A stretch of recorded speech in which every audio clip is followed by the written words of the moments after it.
So ayun, good afternoon. So bale, i-explain ko lang po ngayon ano na po yung current progress ng system na pinapagawa niyo po sa akin. So ang nakikita niyo po rito, itong nasa left side, ito po yung admin website, na kung saan yun po yung ma-access ni ma'am. At ito pong nasa right side, itong itong may Galaxy S6, ito naman po yung view nung therapist, nung mga nasa branch po.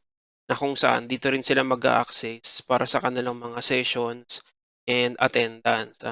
So sisimulan ko na po muna dito sa admin. So yung admin meron pong login and meron din pong register.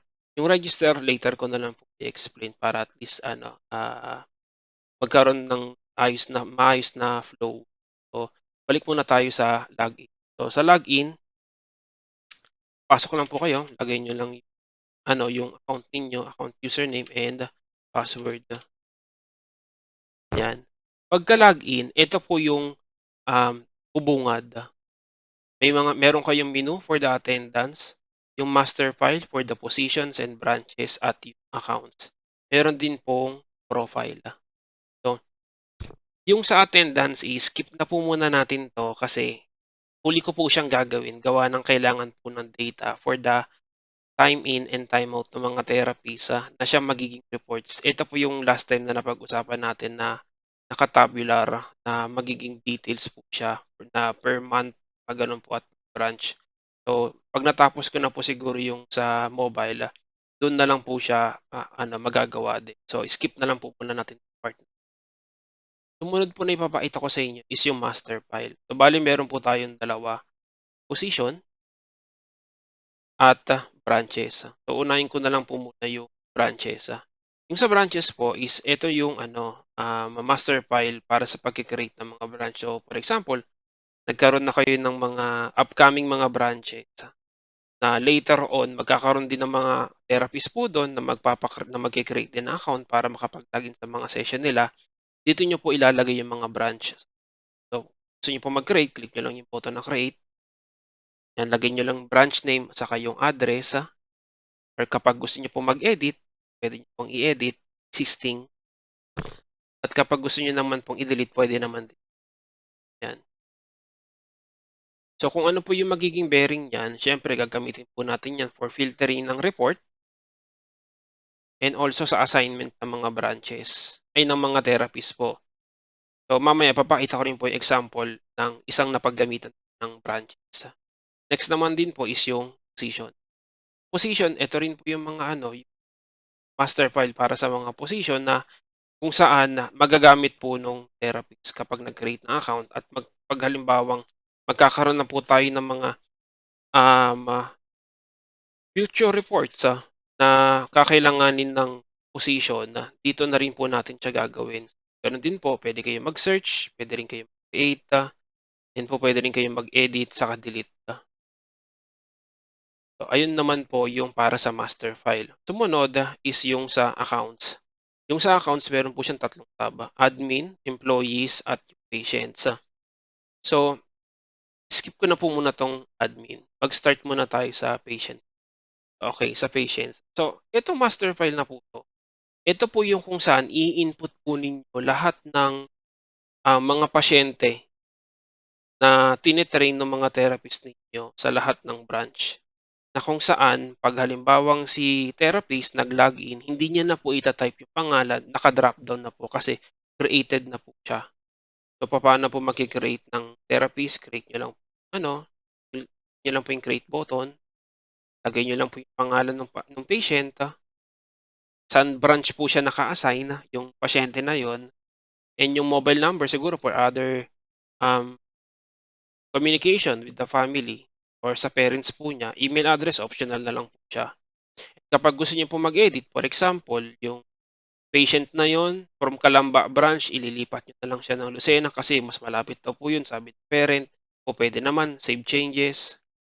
Ayan, matic po mag-a-update na po siya. Ito na po nasa Lucena na. So, yung mga patient yung mga therapist na nandun sa Lucena, pupuwede na po nilang magamit yung, ma ma-input yung session nila together with that patient. So dito po 'yon, dito po yung creation and modification po ng patient na later on magre-reflect sa mobile app pa.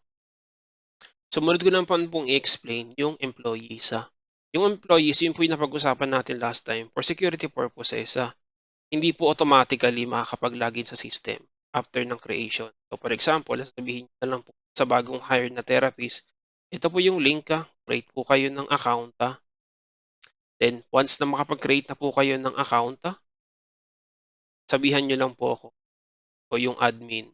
So eto po nasa right side, pakita ko po yung example sa inyo. Ayan po, ito po yung account creation ng therapist. Kung mapapansin po ninyo, nandito din yung branch, kasi siyempre naka-assign din siya kung anong branch po siya and, speech ay yung position, kung ano po yung position niya. For example, create lang tayo ng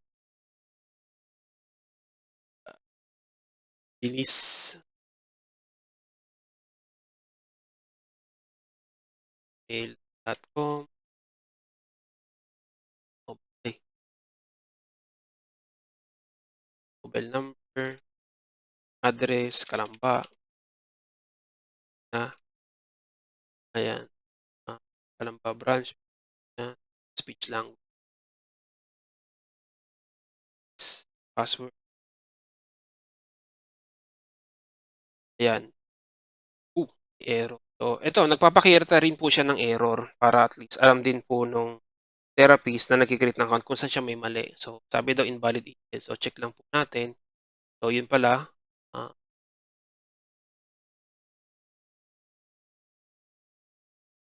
ayun mali lang po yung nakakama pala yun imbis na tuldok sa .com. So ayan, nakapag-create na po siya ng account, then sasabihin na lang po nung system na inform na lang po si admin pa for the approval. So paano ko po makikita yun, click ko lang po 'tong search, ayan po nakapag-create na ng isa.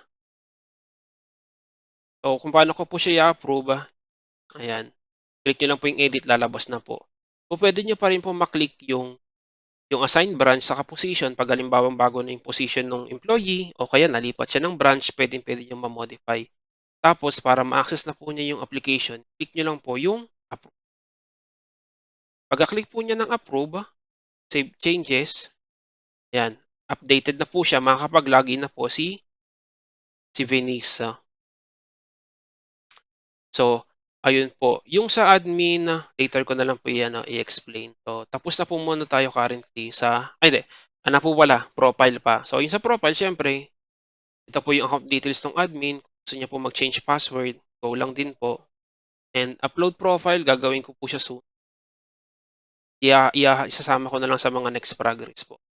And, so ayun, tapos na yung explanation ko for the admin. So, magtungo naman po tayo dito sa ano, sa therapist, So, pupunta lang po ako ng login ulit, naman na since approved na yung account ni Venice, makakapag-login na po siya. Pero meron naman na po akong existing account dito for the demo, ila-login ko na lang po, 'yan. Pagka-login ko po, eto yung bubungad sa akin. Nakapag-shift na po ako ng 7 AM at hindi pa ako nakakapag-out. So, para makapag-time in at time out lang ako, pipindutin ko lang po 'to, itong button na 'to, isang malaking button po 'tong start shift saka end shift, eh.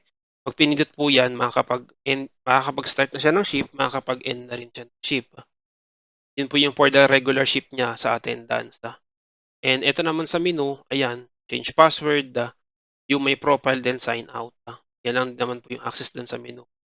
So, 'pag paano ako makakapag-create ng session, ki-click lang po yung create ng session tapos pipilapan lang po niya yung ay hindi magte-take a selfie lang po siya then matic 'pag nakapag-create na siya ng selfie at na-submit niya na yun meron na po siya kaagad time in for that current session. So ano po ba yung itsura ng dito may natapos na po ako 'pag ko yan drop down ko yan, ito po yung example. Nakapag-start ako ng 8 AM, nakapag-end ako ng 10 at ito naman yung sample selfie. Dalawang selfie yan for the start session and end session, yan. Tapos na ako sa first session ko, ito naman po yung next session, 'yan. Since wala po akong end time, meron po akong button for the logout sa session na 'yon. So, yun po yung ano, yung ginawa ko. Hindi na po siya yun para bang